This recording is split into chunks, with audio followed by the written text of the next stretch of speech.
আমরা ধারণা করতেছি যে যেই অঞ্চলগুলোতে বৃষ্টিপাত হবে না, তাপপ্রবাহ হিটওয়েভ বলতে আমরা যেটা বলি যে আমাদের বাংলাদেশের প্রেক্ষাপটে এটা আসলে বিভিন্ন দেশে রেঞ্জটা ভেরি করে।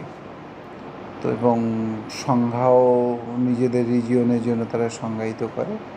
তো আমাদের দেশের জন্য আমরা যেটা বলছি যে 36 ডিগ্রির উপরে যদি টেম্পারেচার থাকে এবং সেটা যদি 2 দিন থাকে এবং শুধুমাত্র একটা স্টেশনে না, ওর আশেপাশের যে স্টেশনগুলোতে কমপক্ষে 3টা স্টেশন যদি 36-এর উপরে টেম্পারেচার রাইজ করে, তখন তো আমরা সেটাকে হিটওয়েভ ডিক্লেয়ার দিই।